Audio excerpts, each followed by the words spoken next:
La aparición de Europa en el mapa americano y de América en el europeo produjo a ambos lados del océano las mismas incertidumbres y creó los mismos interrogantes. Uno de ellos, quizás el más decisivo, se refiere a la naturaleza del otro. Esta diferencia es el germen de toda conquista, y sobre ella se edificó un mundo lleno de contradicciones, que intentó resolver sus tensiones con interminables improvisaciones. Resultó ser que el otro nunca fue el mismo. Naturaleza y cultura, adelantados y atrasados, corregidores e incorregibles, capitanes y decapitados, jesuitas y chamanes, encomenderos y mitayos, idólatras y doctrineros, siervos, caciques, curacas, cabildantes, tributarios, recaudadores, mestizos, mulatos, esclavos. La hora de los héroes había terminado. La derrota militar de los pueblos originarios daba lugar a una contienda más desproporcionada.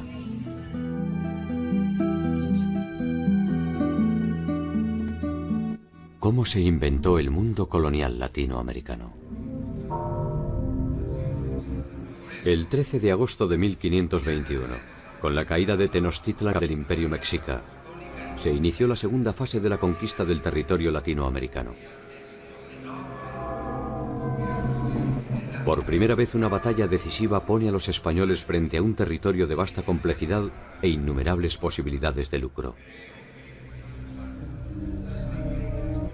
Tenochtitlan, la ciudad flotante que había maravillado a los conquistadores, había quedado en ruinas. Cientos de miles de cadáveres pertenecientes a ambos bandos cubren la superficie de sus calles y canales, impidiendo el paso y propagando la enfermedad.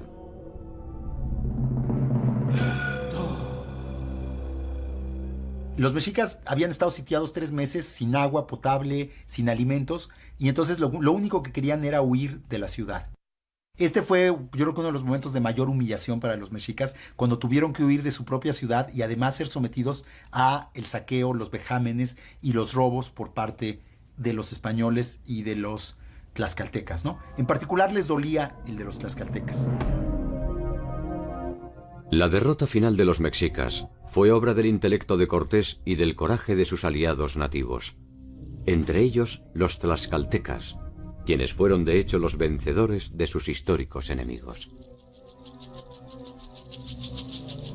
Después de la conquista española, de la derrota de los mexicas, se puede decir que en realidad, pues, la mayoría de los indígenas no se consideraban conquistados, porque de hecho ellos habían sido aliados de los conquistadores, y las estructuras políticas de la mayoría de los pueblos indígenas seguían básicamente intactos.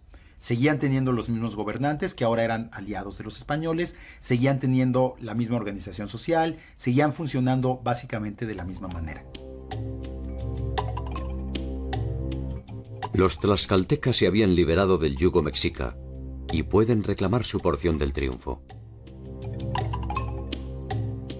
Cortés supo honrar los compromisos asumidos con sus aliados, y con ello da un testimonio cabal de las ventajas de la sumisión a Carlos V.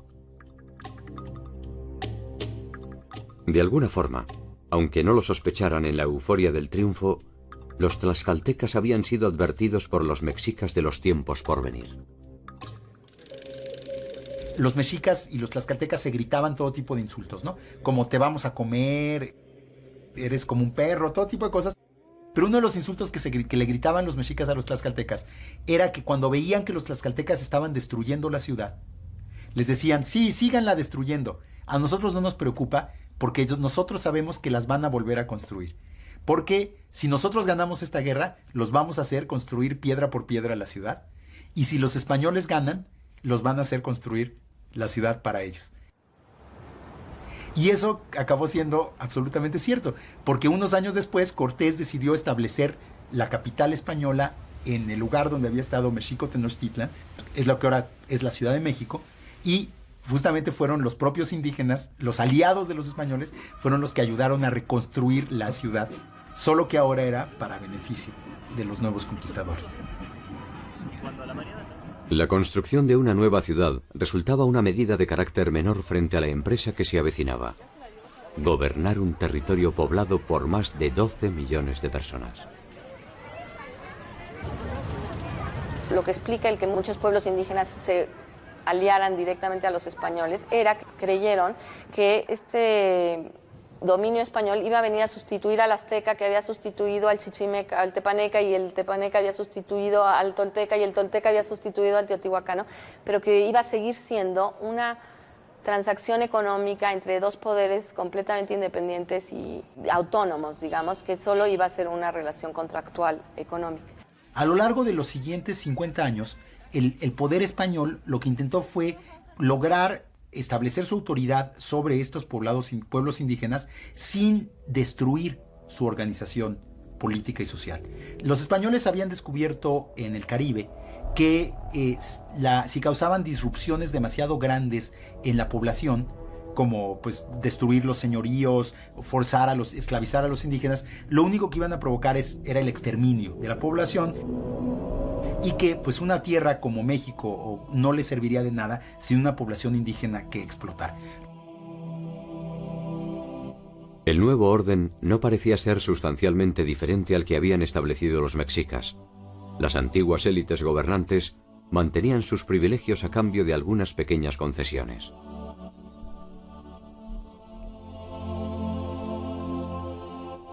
Incluso la nueva religión parecía ofrecer una relación más sosegada que la que había impuesto la última etapa del gobierno mexica con el incremento de sus prácticas sacrificiales.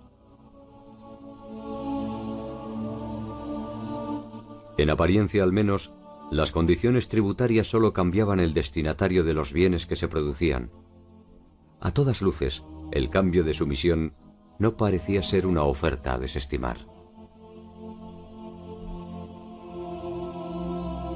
Yo creo que si los indígenas hubieran tenido plena conciencia de lo que implicaba el dominio español, la pérdida de su religión, la pérdida de sus costumbres, la pérdida de su lengua, incluso el trato peyorativo a sus instituciones, hubieran presentado mayor resistencia. Este dominio se manifiesta mediante la incorporación de los indígenas en calidad de vasallos de Carlos V. A partir de este nuevo estatus jurídico, se establece la obligación de tributar a la corona. De esta manera, los conquistadores recuperan el dinero invertido, reservando un porcentaje para el rey. Bueno, hay que pensar que la conquista de América, si bien se hizo en nombre del rey, en realidad fue fundamentalmente financiada por los propios conquistadores.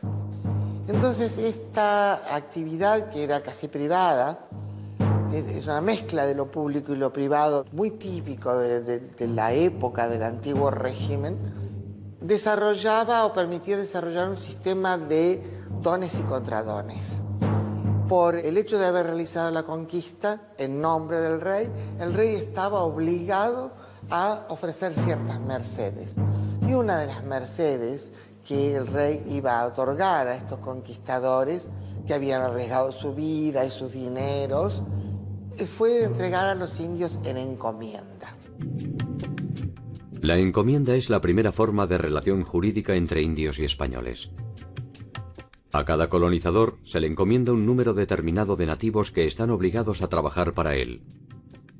A cambio de este servicio, los españoles tienen la obligación de cuidarlos y evangelizarlos. El conquistador va a recibir el tributo que debe ir al rey, el rey se lo cede y a cambio tiene que ocuparse de la salud, entre comillas, para la época, de los indígenas y sobre todo de la evangelización.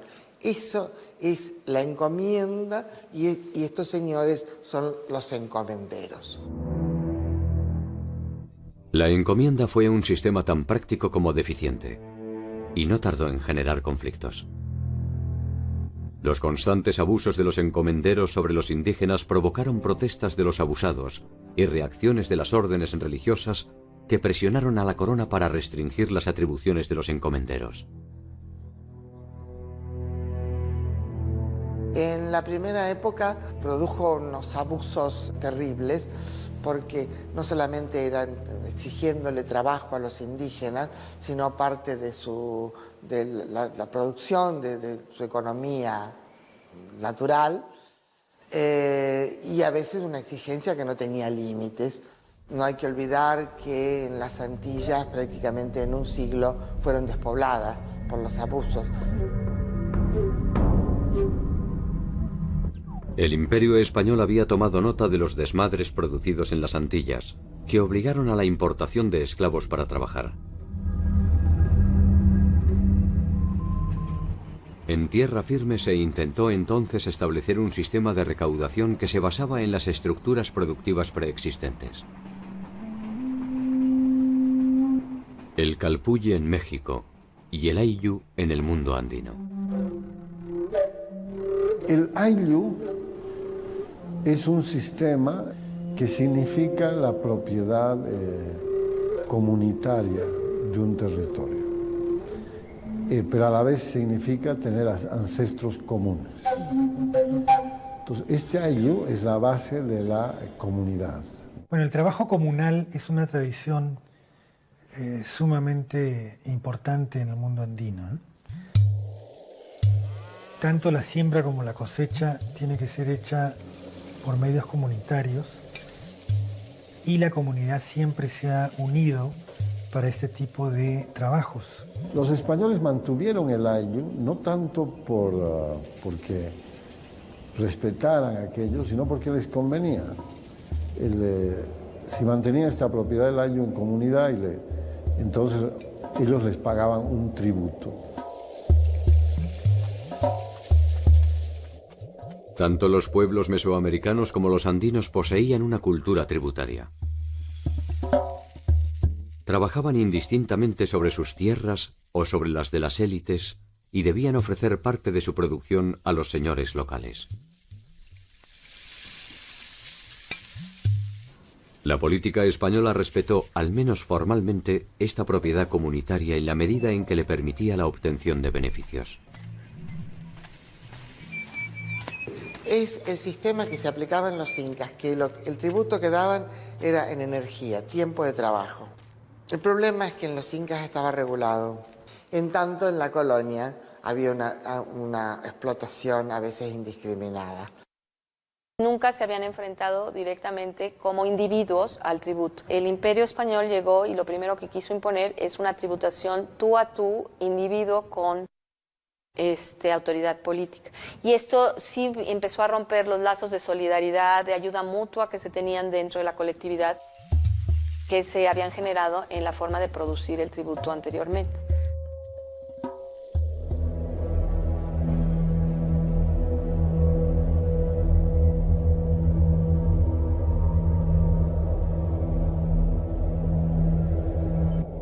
El diseño del Nuevo Mundo fue un largo viaje de marchas y contramarchas que, al menos formalmente, buscó siempre establecer una noción de orden.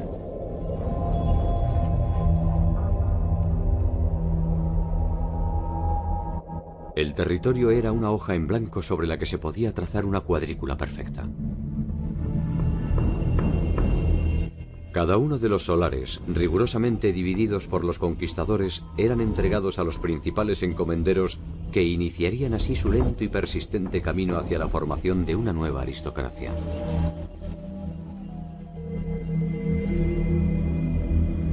Se hacen dos grandes virreinatos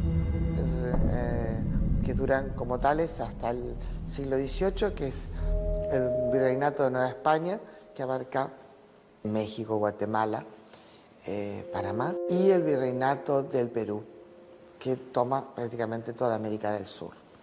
Recién a finales del siglo XVIII, en los últimos tercios, se crea el virreinato de Nueva Granada, que separa Ecuador, Colombia, Venezuela del Perú, y el virreinato del Río de la Plata, que toma todo lo que es la actual Argentina, Uruguay, Paraguay y casi buena parte de Bolivia. Estos vastos territorios exigen una organización adecuada que persigue objetivos variados. Desarticular las costumbres nativas, optimizar la recaudación y concentrar a sus habitantes para evitar rebeliones y resistencias. Finalmente, lo que la corona estableció en la segunda mitad del siglo XVI fueron los llamados pueblos de indios o repúblicas de indios, que eran gobiernos indígenas en los pueblos indígenas que tenían muchos elementos de los gobiernos prehispánicos, pero que los combinaban con los elementos del gobierno español. Los nombres de los cargos, gobernador, alcalde mayor, eran nombres españoles, pero las personas que ejercían esos cargos en muchos casos eran las mismas personas que habían ejercido el poder en tiempos prehispánicos o sus descendientes. La conversión y el control de los pueblos originarios se intenta obtener mediante la República de Indios.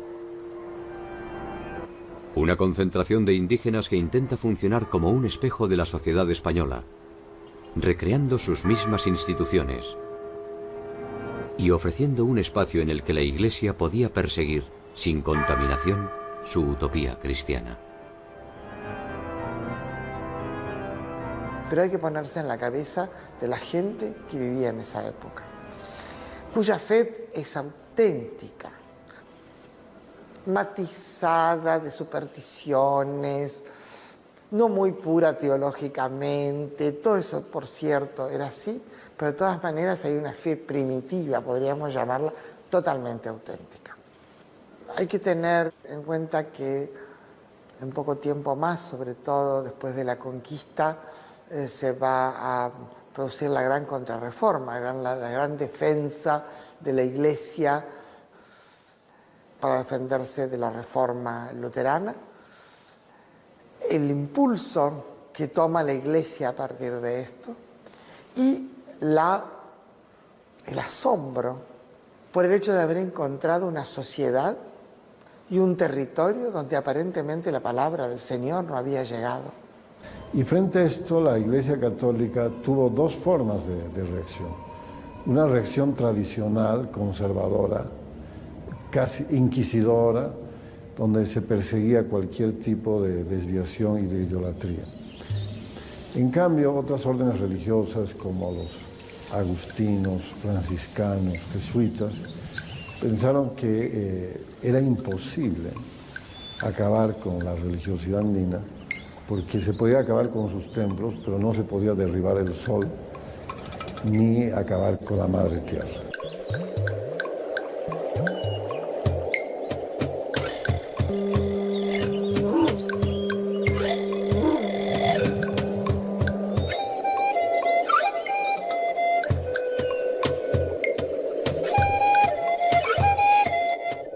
La llamada conquista espiritual produce sin dudas una desarticulación más extrema que las imposiciones de corte político o económico.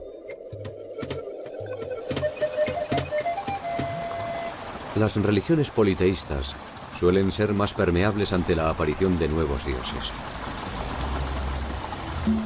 Las monoteístas, en cambio, son necesariamente fundamentalistas, puesto que reposan sobre un paradigma demasiado rígido como para tolerar digresiones.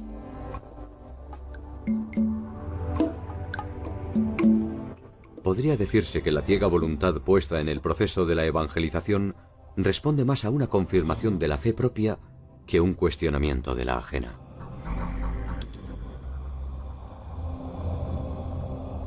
En los primeros años, el éxito de la evangelización fue inmenso.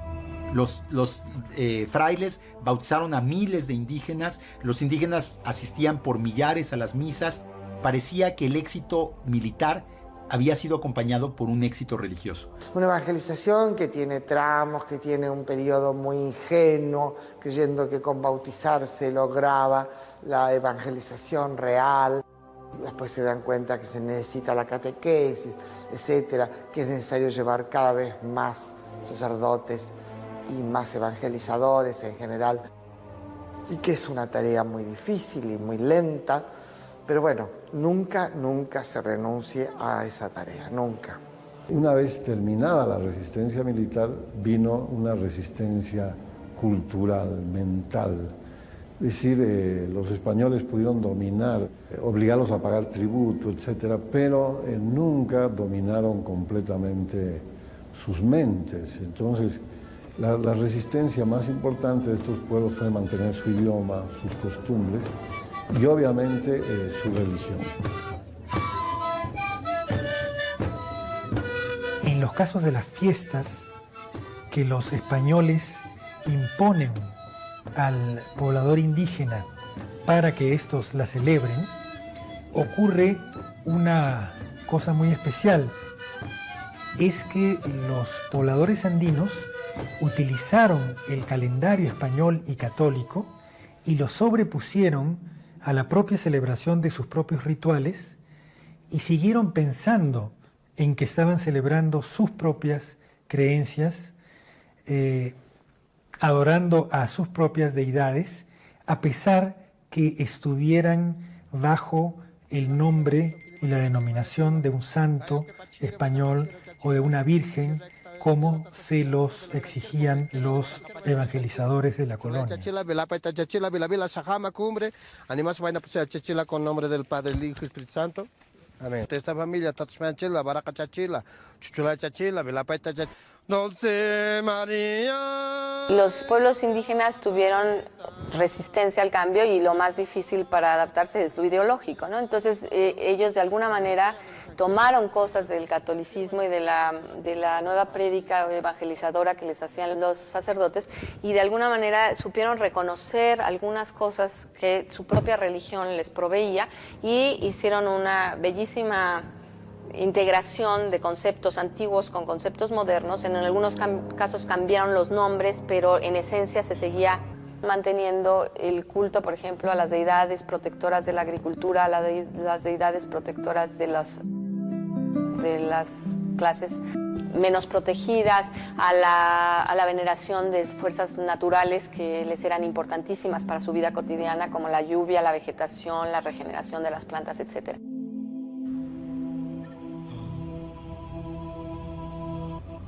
Estas continuidades religiosas prehispánicas producen una reacción que dará inicio a un interesante proyecto llevado adelante por una segunda generación de religiosos.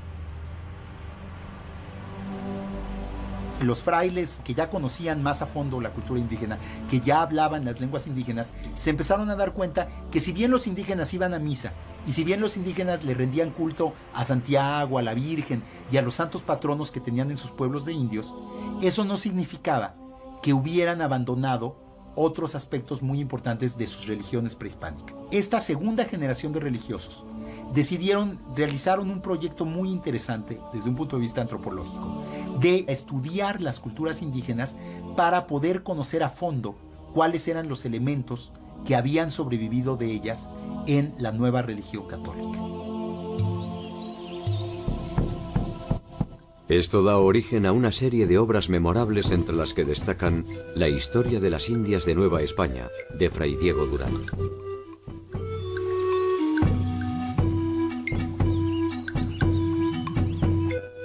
Y La historia general de las cosas de la Nueva España, de Fray Bernardino de Sahagún. Gracias a estas obras es posible conocer gran parte de la cultura, las creencias y las formas de organización de los pueblos originarios. Pero no hay que olvidar nunca que fueron escritas con la intención de eliminar la religión indígena. Es decir, que era un conocer para mejor cristianizar. No era un conocimiento científico desinteresado, era un conocimiento que tenía una agenda muy específica de lograr consolidar la evangelización de los indígenas y de destruir los rastros que quedaban de las religiones prehispánicas. Curiosa lección que suele dar la historia. Los mismos conquistadores que habían destruido la mayor parte de los códices originarios son quienes recopilan minuciosamente cada una de las costumbres de los pueblos conquistados.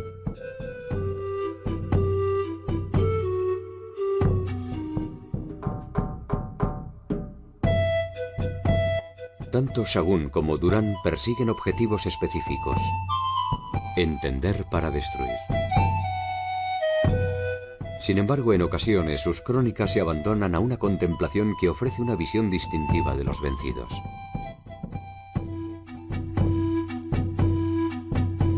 sus formas de asociación, sus conocimientos, su fina espiritualidad y su particular sensibilidad. En síntesis, aflora la generosa humanidad que les fue negada por el conjunto de los conquistadores.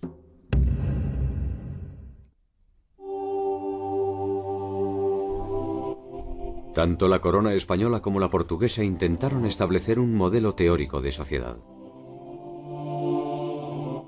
La realidad no tardó en manifestarse sobre esta construcción fanática y, si se quiere, ingenua. Los límites estrictos entre la República de Indios y la de españoles se hicieron difusos. Las intenciones por preservar a los indígenas fracasaron. Las pasiones y ambiciones humanas comenzaron a establecer fugas. Pequeñas grietas que la legislación no podía contener. Todo está estructurado en las llamadas dos grandes repúblicas, la República Española y la República de Indios. Todo lo que está en el medio tiene un vacío legal por un lado, pero a su vez la posibilidad de meterse en aquel conjunto de jurídico que más le convenga. En ese medio se produce una fusión entre los grupos sociales que derrumbará la pureza del proyecto original. Un resultado previsible era la unión de un español con una india, que daba origen a un mestizo. Las hijas mestizas son casadas con españoles importantes, con lo cual rápidamente esa gota de sangre queda dando vuelta en el mestizaje biológico, pero se pierde en el mestizaje cultural y sobre todo en la categorización. Pasan a ser categorizados como españoles, ¿no? Es muy interesante ese proceso, cómo se va dando, porque el mestizaje no se detiene nunca. Pero las leyes siempre miran para otro lado. Poco tiempo después, la condición de mestizo resulta insuficiente para clasificar al conjunto de la sociedad. Castizo, mulato, morisco, torna atrás, lobo, zamballo, cambujo, barcino, coyote, chamizo, jíbaro, tente en el aire y no te entiendo son algunas de las maneras de establecer las nuevas categorías de desclasados. Los mestizos son considerados impuros y tienen mucha dificultad en reconocerlos. La situación del mestizo es muy ambigua. Si es criado en la familia de su madre, normalmente indígena, puede ser considerado indio. Si es criado en la familia del español, de pronto, al tiempo, puede pasar por español. El español nacido en América, que es el criollo, no tiene un estatus especial. Es considerado español, pero de segunda. No hay una legislación separada para españoles americanos o españoles peninsulares. Hay sí una legislación especial para los indígenas, sí, todo el tiempo.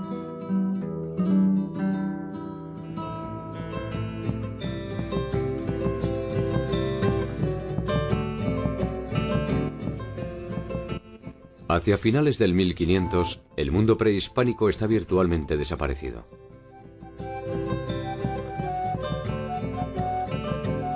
Al mundo soñado por españoles y portugueses no le va mejor. No es más que un conglomerado de leyes y resoluciones que intenta disfrazar de armonía las contradicciones que se multiplican.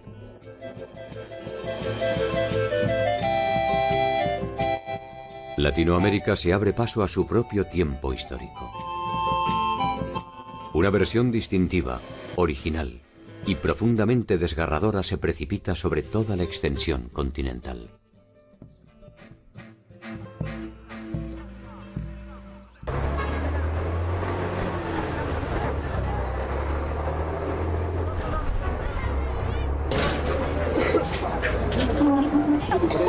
Pura atención, pura atención que la verdad.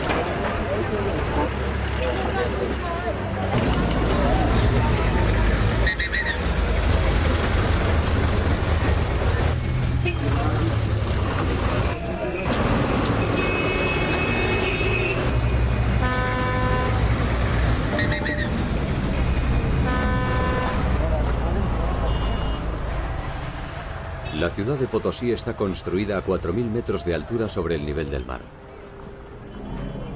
Fue fundada por los españoles en 1545, a raíz del hallazgo de una importante veta de plata en el Cerro Rico de Potosí. Este cerro fue uno de los principales ingresos de la corona española. La ciudad era entonces algo más que un pequeño campamento, y creció a un ritmo desmesurado exigiendo una compleja organización de recursos humanos y económicos. Estas aguas están viniendo de lo que son las filtraciones cuando llueve, cuando graniza, ¿no? Y su pH es muy, muy ácido.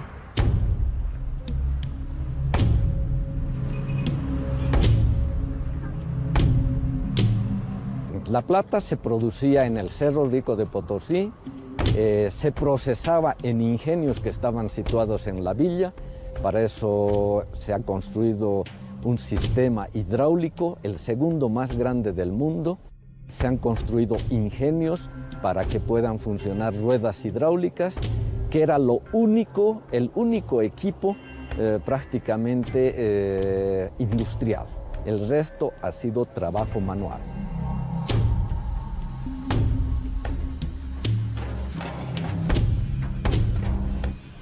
La mina se mantiene activa en la actualidad y si bien los tiempos han cambiado y la tecnología ha optimizado la explotación, una primera mirada se convierte en un viaje al pasado.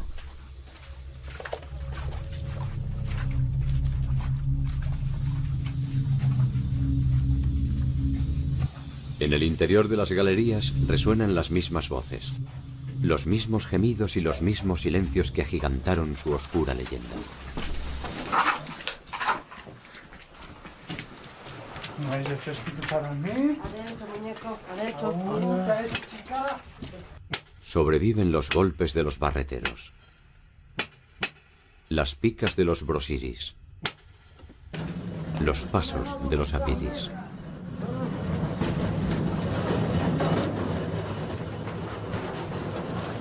Durante el Imperio Inca, la población estaba obligada a realizar turnos de trabajo obligatorio para beneficio de los curacas locales que representaban al incario.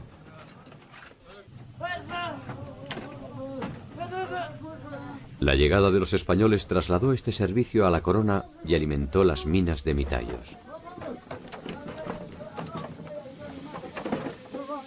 La mita es un turno de trabajo que había en la época incaica. Una forma de dar el tributo era o en especie o en turnos de trabajo. Y esto de la mita, él lo adoptó para crear un trabajo obligatorio en las minas. La diferencia es que el Inca retribuía con una serie de obras a aquellos que hacían la mita.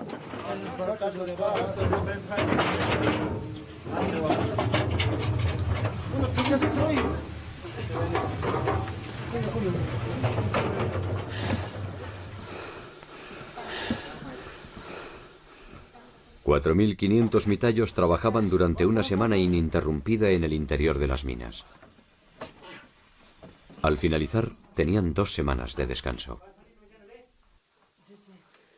Durante esas 2 semanas de descanso, esta gente se alquilaba.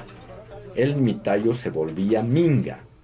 Y entonces esas semanas de descanso no eran en realidad de descanso. Un minga recibía mucho más dinero que un mitayo. Y de ahí era que más o menos podía tener algún beneficio que le dé alguna ganancia a su estada en Potosí.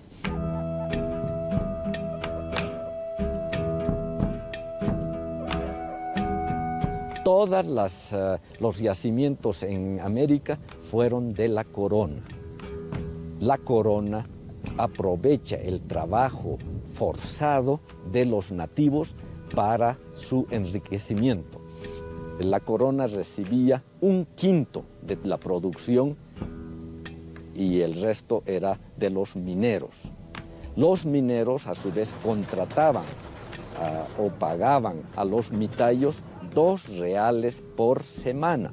Este es un monto sumamente bajo y como era trabajo de coacción, los nativos tenían que venir a Potosí con su comida, con su ropa, porque los 2 reales no alcanzaba prácticamente para nada. La leyenda sostiene que la cantidad de metal extraído del Cerro Rico sería suficiente para construir un puente de plata que uniera Madrid y Potosí. Ese puente hipotético sin duda se hubiera construido con el sudor de los mitayos. Cada 7 años, cada uno de ellos debía cumplir 1 año de trabajo obligatorio en las minas. En los momentos de mayor producción, Potosí albergó más de 13.500 hombres provenientes de distintas y distantes regiones del mundo andino.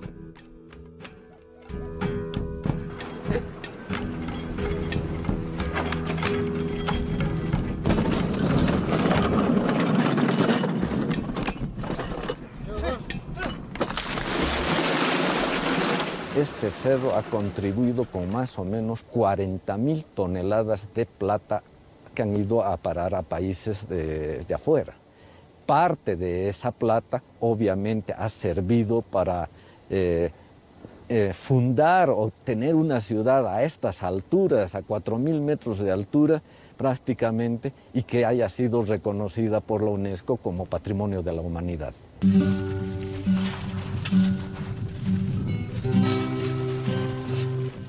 A medida que el cerro se vacía, la ciudad se llena de tentaciones.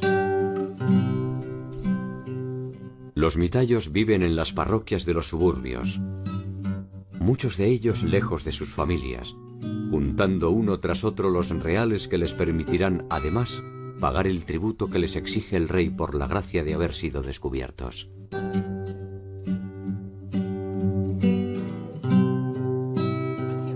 Algunos tendrán la dudosa fortuna de morir por inhalación de plomo o de mercurio.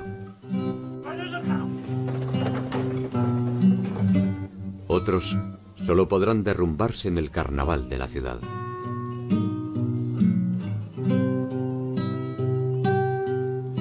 Una ciudad que tiene dinero siempre es atractiva, por más que la gente no logre alcanzar sus objetivos.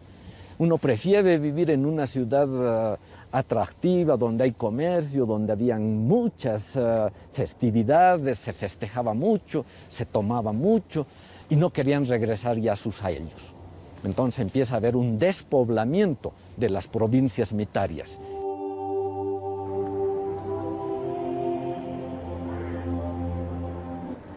El centro de la ciudad estaba reservado a la población española. Allí parecía ser posible el sueño de El Dorado. Funcionarios, azogueros, comerciantes y religiosos vivían su propia ilusión de prosperidad en la medida en que el férreo monopolio español se lo permitía. Nada debía entrar ni salir de Potosí sin la anuencia de las autoridades. La corona quería controlar que la mayor cantidad de plata salga en forma de barras o de rieles o en forma de moneda acuñada. Hay que tener en cuenta que había solo un puerto de España con el que se podía comerciar, que era al principio Sevilla, después pasó a ser Cádiz. Ni siquiera se podía comerciar con otros puertos españoles. Y estaba todo el sistema de galeones que venían una vez por año, tenían que enviarlos con custodia, con barcos armados por los ataques de los piratas. Esas flotas llegaban o a Veracruz, en México, el Virreinato de Nueva España, o a Portobelo, en Panamá, para el caso de América del Sur. Ahí tenían que atravesar el istmo por tierra, volver a embarcar y otra vez un monopolio. El único puerto habilitado era Lima. El circuito inverso se originaba en Potosí. La plata extraída se trasladaba en caravanas de llamas hasta San Marcos de Arica. Desde Arica se trasladaba al puerto de Lima. En Lima se juntaban con las producciones de otros lugares, también del Perú, y se cargaban a galeones hasta Panamá. Nuevamente por mulos, caballos o cualquier fuerza animal, se llevaba a Portobello. Y de Portobello a La Habana, Cuba, donde finalmente se hacía el carguío de la plata mexicana, la plata peruana, la plata potosina. De La Habana salían los galeones 2 veces al año y llevaban la plata hasta Cádiz, de Cádiz a Sevilla, y en Sevilla esperaban los mercaderes, esperaban todos los que cobraban por haber dado el dinero para el trabajo en las minas en América. Comerciar una vez por año era absolutamente complicado, ¿no? Y porque era complicada después la red en la cual había que producir la distribución de mercaderías. De alguna manera vienen muchos más barcos, con permiso, sin permiso, legal o ilegalmente. Hay mucho comercio de contrabando. El contrabando es la manera de sortear la restricción de la corona y también la forma más aceitada de movilidad social. Mulas, tejidos, carnes, esclavos y objetos suntuarios llegan a Potosí provenientes de Brasil y Buenos Aires. De Potosí siempre sale lo mismo: plata para la corona o plata para los dueños de las minas y los funcionarios. Se estima que por lo menos 1/3 de la plata extraída elude el control de la corona y se utiliza para poner en marcha el comercio ilegal. Comienzo del siglo XVII, hubo virreyes en Perú absolutamente entremezclados en contrabando, terriblemente mezclados, usando, por supuesto, firmas que los representaban, ¿no? Las autoridades de Buenos Aires también totalmente mezcladas con el contrabando, a pesar de que eran los que obligados a combatirlo. El tránsito hacia una economía mercantil se produce sin reparar en los caídos. La invasión europea modifica irreversiblemente el orden político y social. El repliegue de los pueblos originarios se tensiona entre la necesidad de mantenerse dentro del nuevo esquema y conservar de alguna forma la tradición que les da sustento. Los pueblos de indios y las reducciones concentran a la población. El control de estas unidades se establece por medio de prebendas y compra de voluntades. Los viejos lazos de relación de los pueblos se fueron perdiendo, hasta casi desaparecer. La supervivencia física también se vio repentinamente amenazada. Lo que sí debilitó seriamente a la sociedad indígena fueron las epidemias a todo lo largo del siglo XVI y principios del siglo XVII. Empezando por la epidemia de viruela durante la conquista, en los años 30, sobre todo en los años 40, hubo otra oleada de epidemias muy brutales, y en los años 70 del siglo XVI hubo una tercera oleada de epidemias. Que venga cualquier persona contagiada de viruela de otro lugar, un comerciante, uno que se dedicaba a traer sal, cualquier insumo, se contagiaba, venía aquí y aquí había una acumulación grande de personas. Entonces la enfermedad se propagaba muy fácilmente. La catástrofe demográfica ha producido alguno de los más encendidos debates a propósito de las consecuencias de la conquista. La estimación acerca de la población originaria en el momento del contacto genera los primeros desencuentros entre los estudios demográficos. No tenemos cifras exactas, nada por el estilo, pero hay estimaciones que hablan de que murieron hasta el 90% de los indígenas. Es decir, 9 de cada 10. Hay otras estimaciones un poco más moderadas que hablan de 3/4 partes, que igual es muchísimo. Ha sido bastante común darle más peso a las enfermedades, ¿no?, en la catástrofe, que oscila, además de sobre una base de 20 millones a una base de 5 millones de indígenas en el momento de la conquista, con lo cual la dimensión de la catástrofe también varía de acuerdo a las variables que los demógrafos estén tomando. Se dice que en Potosí, de acuerdo a Galeano, por ejemplo, que hayan muerto 8 millones de personas. Eso significaría que la mitad de la población que tuvo América vino a morir a Potosí, y esa es una exageración, ¿ya? Capoche, uno de los cronistas mineros, él tenía intereses mineros, minas, ingenios en Potosí, habla en su relación de que al año morían 50 personas. Este número también es tremendamente pequeño. Para 13.500 personas que llegaban al año a Potosí, que mueran 50, no era nada. Estas epidemias sí afectaron todos los sectores de la población indígena. Afectaron a las élites porque murieron muchas personas que tenían conocimientos esotéricos o conocimientos muy restringidos y que ya no pudieron ser transmitidos. Artesanos, religiosos, políticos. Afectaron a los campesinos porque hubo aldeas enteras que fueron despobladas y hubo también muchas tecnologías, muchas prácticas productivas que ya no pudieron sostenerse. Que no es que yo quiera decir que los españoles fueron unos angelitos aquí, pero tampoco no se puede decir que quisieron eliminar a los nativos. No les interesaba eliminar, porque eliminaban la mita, que era el valor agregado que ellos encontraban en su negocio minero.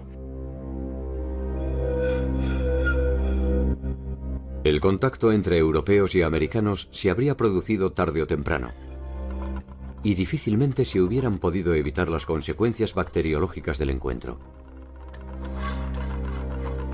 Las epidemias, el exterminio y la guerra ya se conocían en el territorio de la actual Latinoamérica.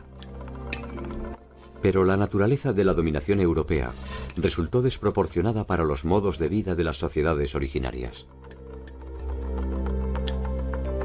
Abandonados por sus dioses y por sus gobernantes, las responsabilidades colectivas se tornaron individuales y nuevas formas de morir se hicieron presentes en el horizonte.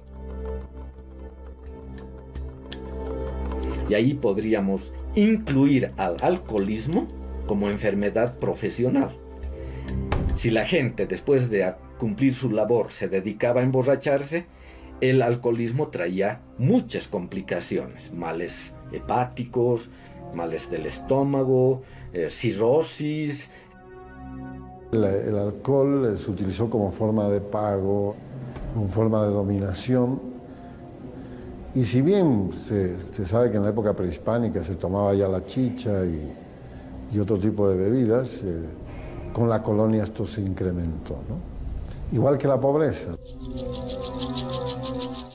Sea cual sea la cifra definitiva, las fuentes confirman que entre el año 1500 y el 1600, el número de habitantes nativos disminuyó a niveles alarmantes, despoblando vastas zonas territoriales de Latinoamérica.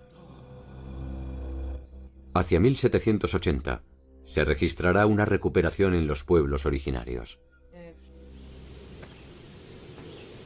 Probablemente, dada la magnitud de la catástrofe, estas nuevas generaciones sean ya el producto de un nuevo paradigma cultural que deba tanto al viejo modelo como al nuevo. Lo que sucedió es que a finales del siglo XVI, después de estas grandes oleadas de epidemias, las sociedades indígenas se reconformaron ya en el marco del régimen colonial y construyeron nuevas formas de vida con muchos elementos europeos, pero también con muchos elementos prehispánicos.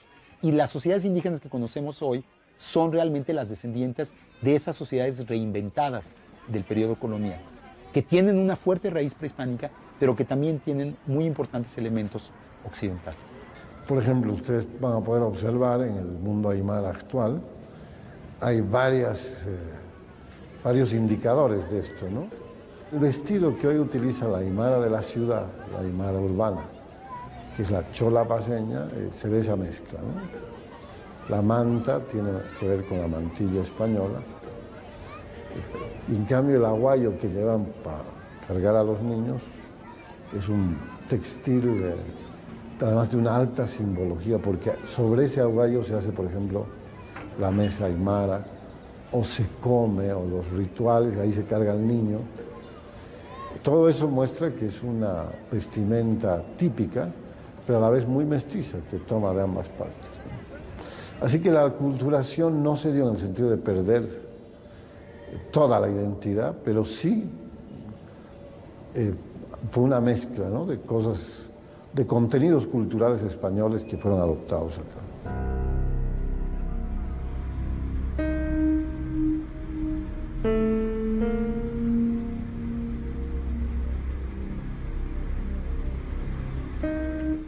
Ninguno de los mundos que se encontraron era perfecto. Y los eufemismos para denominar el evento desnudan necesariamente sus intencionalidades. La sociedad que se proyectó para Latinoamérica encontró finalmente sus propios carriles para procesar las tensiones de la puja de intereses y pasiones. Y la otra desapareció definitivamente. El análisis de los hechos nos enfrenta a una disyuntiva tal vez imposible. Intentar recuperar el mundo originario o aceptar lo que somos hoy en día. Quizás ambos modelos no sean más que una utopía inútil. Quizás solo seamos testigos mudos de un devenir irreversible, que no es más que el saldo resultante entre nuestras voluntades y nuestras omisiones.